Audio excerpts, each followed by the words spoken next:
హైదరాబాద్ లో అధిక లాభాల పేరుతో భారీ మోసం వెలుగులోకి వచ్చింది. తాను ధనవంతుణ్ణి అంటూ నమ్మించి పెట్టుబడులపై నెలకు 6% లాభం ఇప్పిస్తానని ఆశ చూపించి కోట్ల రూపాయలు వసూళ్లు చేసిన కొండపల్లి గణేష్ పై సైబరాబాద్ ఈఓడబ్ల్యూలో కేసు నమోదైంది. గతేడాది మై హోమ్ భుజాలో 51 లక్షలకు గణేష్ లడ్డూ వేలం దక్కించుకోవడంతో వార్తల్లో నిలిచారు ఆయన. ఇప్పుడు పెట్టుబడిదారులను మోసం చేసిన ఆరోపణలను కూడా ఎదుర్కొంటున్నాడు.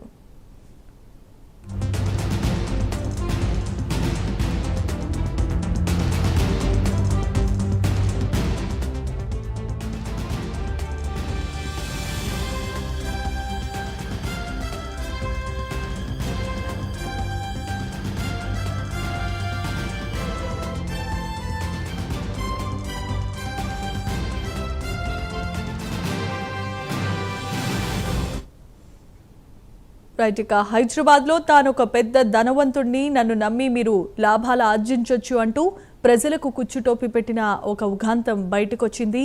అతను గణేష్ వేలంలో లడ్డూని వేలంలో దక్కించుకోవడంతో అందరూ నమ్మించారు. అయితే ప్రజలకు ఇప్పటి వరకు 3,45,00,000 వరకు కుచ్చుటోపి పెట్టినట్లుగా ఆరోపణలు ఎదుర్కొంటున్నాయి. దీని మీద కేసు నమోదైంది.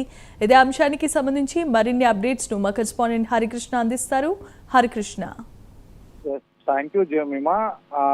అధిక లాభాల పేరుతో కోట్ల రూపాయల భారీ మోసాన్ని చేసిన ఉదంతం బయటకు వచ్చింది. గత ఏడాది మైహోం భూజాలో కొండపల్లి గణేష్ అనే ఖమ్మం జిల్లాకు చెందిన వ్యక్తి భారీ అంటే 51 లక్షల రూపాయలతో ఈ యొక్క గణేష్ వేలం పాటలో లడ్డు సొంతం చేసుకున్నారు. ఈ నేపథ్యంలోనే నేను ధనవంతులంటూ కూడా అక్కడ ఉన్న ప్రాంత ప్రజల్ని మొత్తం కూడా ఆ యొక్క మైహోం భూజా వాసులందరినీ కూడా నమ్మించి ఈ యొక్క రియల్ ఎస్టేట్ రంగంలో భారీ పెట్టుబడులు పెట్టాలని చెప్పి కూడా ఆహ్వానించడం జరిగింది. ఆహ్వానించిన నేపథ్యంలో కూడా అతన్ని నమ్మి దాదాపుగా 31 లక్షల రూపాయలు అతనికి సిల్వియా దంపతులు పంపారు. తర్వాత ఈ యొక్క రియల్ ఎస్టేట్ రంగానికి సంబంధించి లాభం గురించి నిలదీయగా వాయిదా వేస్తూ కూడా వచ్చిన నేపథ్యం అయితే ఉంది. అయితే ఆ తర్వాత ఫోన్లకు స్పందించడం కూడా మానేసిన నేపథ్యంలో బాధితులు ఇద్దరు కూడా మైహోం భూజాకు వెళ్లి అక్కడ ఎంక్వైరీ చేయగా ఈ యొక్క